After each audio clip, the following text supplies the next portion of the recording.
साधना की शुरुआत तो होती है बाहरी आचरण से, थोड़ा ध्यान को समझने से, और फिर ध्यान की गहराइयों में जाते जाते अपनी आत्मा की अनुभूति, और फिर जब एक बार आत्मा की अनुभूति या भीतर की शून्यता या शांति की अनुभूति जब होने लगती है, तब कह सकते हो कि प्रभु की झलक आनी शुरू होती है और प्रभु का ख्याल या अनुभव थोड़ा थोड़ा बाहर के आकाश में भी हमें अनुभव होने लगता है। यात्रा शुरू होती है स्वयं से। और एक बात हमें ठीक से समझनी होगी, मैं खुद जितना अपने पास हूँ उतना कुछ भी मेरे पास नहीं। अर्थात मेरी आत्मा, मेरा स्वरूप, मेरी शून्यता, मेरी नथिंगनेस, जो मेरा होना है वो मैं खुद ही हूँ और इसके बीच में कोई दूसरा नहीं। और इसको अनुभव करना तो बहुत ही सरल और सहज है, क्योंकि स्वयं से मुलाकात ध्यान की गहराइयों में बहुत ही आसानी से हो जाती है। और एक बार जब शांत निर्विचार निर्विषय हो जाओगे, तब नाद सुनाई देता है, नूर दिखाई देता है, आनंद की अनुभूति, प्रेम की अनुभूति अपने भीतर अलग अलग डायमेंशन से होने लगती है। और एक बार हम अपनी आत्मा के इन डायमेंशंस को जब अनुभव करने लगते हैं तो हमारा जुड़ाव उस परमात्मा से होने लगता है, और फिर चारों तरफ वही परमात्मा हमें महसूस होने लगता है। भीतर भी तुम हो, बाहर भी तुम हो, सब जगह तुम ही तुम दिखाई देते हो। निर्वाण इससे भी पार की अवस्था है, जहां भीतर और बाहर का भेद भी मिट जाए।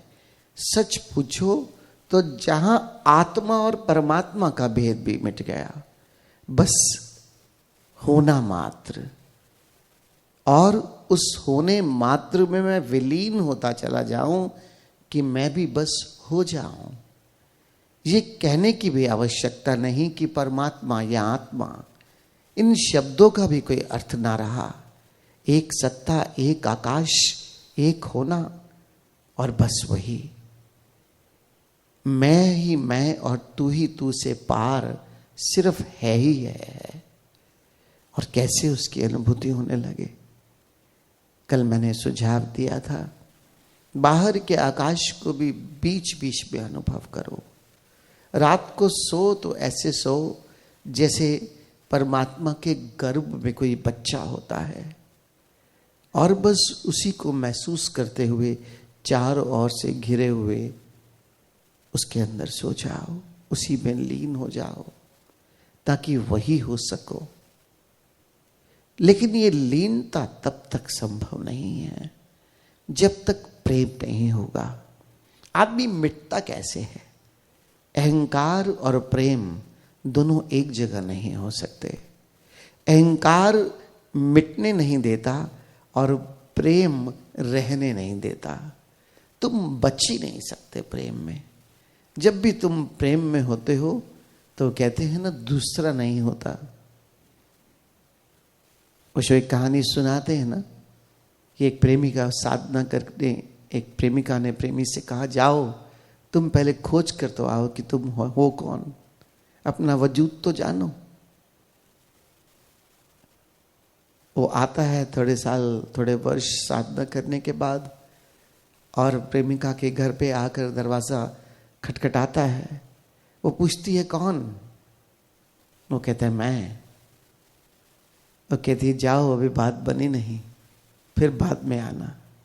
फिर वो कुछ वर्ष साधना करता है, फिर आकर दरवाजा खटकाता है, और वो पूछती है कौन? तो कहता है तू ही तू। वो कहती है अभी भी बात नहीं बनी, जाओ कुछ और वर्ष के बाद आना। फिर कुछ और वर्ष साधना करता है, फिर आता है और दरवाजा खटकाता है, और वो अंदर से पूछती है कौन? बाहर से कोई जवाब नहीं आता। तो वो द्वार खोलती है और कहती है अब तुम आ जाओ। मैं और तू का भेद भी एक भेद है, उसको भी गिरा दो और इस प्रभु प्रेम में ऐसे खो जाओ कि बस सच पूछो तो परमात्मा का नाम लेने की आवश्यकता ना रहे। जब हम नाम भी लेंगे तब भी ऐसा लगेगा कोई दूसरा, बस एक एहसास और निरंतर एहसास, और बस उस एहसास ही हमारा जीवन का एक अंश हो जाए, तब सब है कि मैं और तू से पार वो जो है, वो जो एक सत्ता, वो एक होना, बस उस होने में ही हो जाओ, तब जाकर ये बात बनेगी। अहंकार को तो पूरी तरह से मिटाना होगा। जैसे मैंने पहले दिन कहा था, निरअहंकारिता की पराकाष्ठा है निर्वाण। जब तक जरा सा भी अंश इस अहंकार का छुपे हुए तरीकों से भी रहेगा, तब तक कैसे सिर्फ हो पाओगे। अभी तो मैं ही नहीं मिटा अगर, तो तू तो बहुत दूर की बात है और होना। लेकिन एक बात हमेशा याद रखना,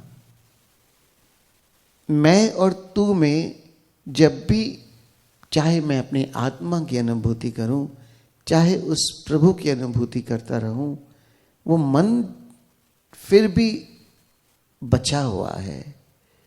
अहंकार फिर भी बार बार जैसे सांप फन उठाता है ऐसे उठा सकता है।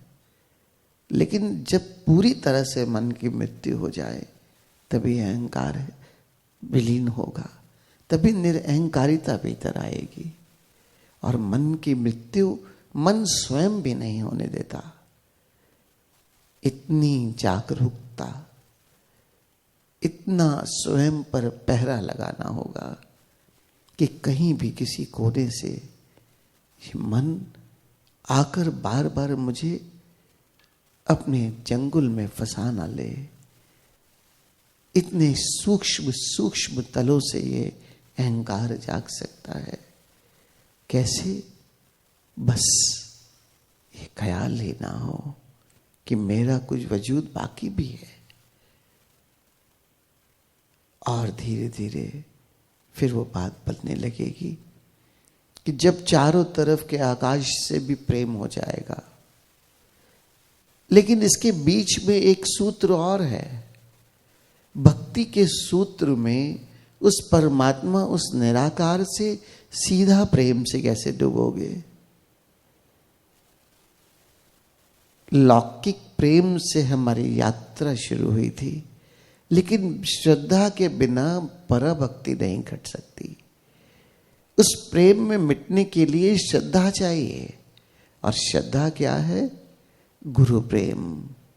जब हम एक बार, जो माध्यम है जिसने हमें परमात्मा के दर्शन कराए या उनकी अनुभूतियां कराई, जब तक हम उसके प्रेम में नहीं पूरी तरह से मिट सकते, उस वजूद में नहीं मिट सकते, तो निराकार में मिटना थोड़ा कठिन हो सकता है। मैं असंभव नहीं कह रहा, लेकिन कठिन हो सकता है। इसीलिए गुरु हमेशा द्वार के रूप में है। और असल में जब हमने गुरुद्वारा नाम दिया, वो गुरु, वो सिख साहिबान, उनकी पूरी श्रृंखला, उन्होंने एक ही और इशारा किया है, और वो है परमात्मा। कैसे उसके अंदर प्रेम करते हुए हम खो जाएं।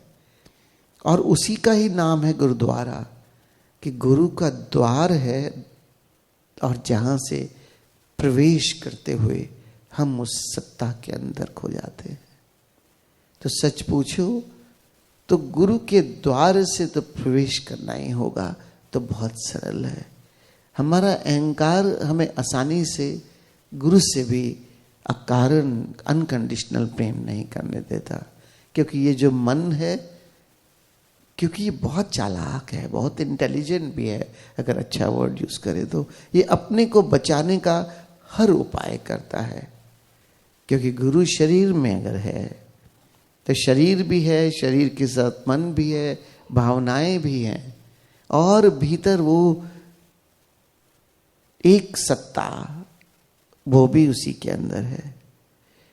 सच पूछो तो ये मन बार बार ऐसे द्वंद्व खड़े करेगा कि जिसके प्रेम में हो, क्या वो सही भी है या नहीं, बार बार। एक मित्र ने मेरे से एक बार आके पूछा, गुरु से प्रेम थोड़ा कठिन है, क्योंकि जब हम गुरु को देखते हैं तो पाते हैं उनके जीवन को कि कभी किसी रंग में, कभी किसी रंग में, कभी किसी रंग में, थोड़ा सा मन बार बार द्वंद्व खड़ा करता है। मुझे याद आती है संत की वाणी, गुरु कहे सो कीजिए, करे उसे नाही। जब तक गुरु की शिक्षा से हम अपना अर्थ रखेंगे तब तक ये मन द्वंद्व खड़ा नहीं कर पाएगा। लेकिन जब हर पहलू को देखने का, और हम होते कौन है कि हम एक गुरु सत्ता को आंक सके, किसी भी गुरु सत्ता की बात है, किस समय किस किस लीला में, किस किस रूप में वो प्रभु के यंत्र हैं, ये तो वही जान सकते हैं, और किसके लिए कैसे है। कितनी बार गुरु से एक ही सवाल पूछे गए, पूछने वाला अलग था, उत्तर भी अलग अलग हो गए। तो इसका अर्थ ये नहीं कि गलत है, बात सिर्फ और सिर्फ इतनी है, अलग अलग समय में अलग अलग प्रयोग किए जाते हैं, अलग अलग साधकों से किए जाते हैं। तो बात हमेशा याद रखना, ये मन हमेशा प्रश्न भी उठाता है, शंका भी खड़ी करता है, और इसके जाल में ना फंस जाना। अनकंडीशनल लव जब तक गुरु से हमारा नहीं होगा, तब तक उस निराकार सत्ता से हमारा प्रेम नहीं हो सकता। क्योंकि निरालंबन, निराकार, निर्विषय में जाने से पहले कोई ना कोई मन आलंबन भी खोजता है, और उस समय गुरु का अक्स आलंबन बनकर पहले श्रद्धा में डुबाता है, और फिर गुरु मिट जाता है। कितनी बार ये कहानियां हमारे सुनने में आई। रामकृष्ण परमहंस काली के भक्त थे, हमेशा काली को थर्ड आई पर महसूस करते थे। गुरु ने कहा कि चाकू लेकर काली को काट दो, तब जाकर तुम निराकार में प्रवेश कर पाओगे। ओशो ने कितनी बार कहा कि मैं तुम्हें चांद की ओर इशारा करता हूं, तुम मेरी उंगली से प्रेम करने लगते हो। जहां मैं दिखा रहा हूं तुम वहां देखो, उस प्रेम में डूबो। इसका अर्थ ये नहीं कि गुरु से प्रेम छूट जाएगा, बल्कि सच पूछो, यात्रा गुरु से शुरू होती है और गुरु पर ही अंत होती है। शुरू होती है उसके प्रेम से और अंत होती है अहोभाव से। गुरु मिलाएगा परमात्मा, डुबाएगा उसके प्रेम में, और अंत में जितना जितना परमात्मा जीवन में अवतरित होता जाएगा, जितनी जितनी ये है कि सत्ता हमारे जीवन में आएगी, उतना ही गुरु का प्रेम अहोभाव में रूपांतरित होता चला जाएगा। बहुत मुश्किल है किसी का किसी तीसरे से प्रेम करवाना। पहला दूसरे से प्रेम कर सकता है, किसी महिला किसी पुरुष से प्रेम कर सकती है, किसी पुरुष कोई महिला से प्रेम कर सकता है, लेकिन तुम किसी स्त्री का किसी पुरुष से या किसी पुरुष का किसी स्त्री से प्रेम नहीं करवा सकते, क्योंकि ये घटता है।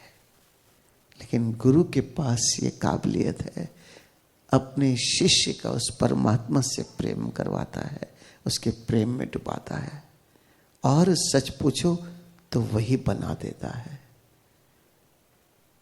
गुरु माध्यम है, गुरु द्वार है। उस प्रभु से प्रेम का, उसके होने को अनुभव करने का, और फिर उसमें लीन हो जाकर वही होने का। मैं और तू से पार बस होना मात्र हो जाओ, और बाकी सब बातें बीच की हैं। और जब होने मात्र में हो जाओगे तो तब यही निर्वाण घटित हो जाएगा।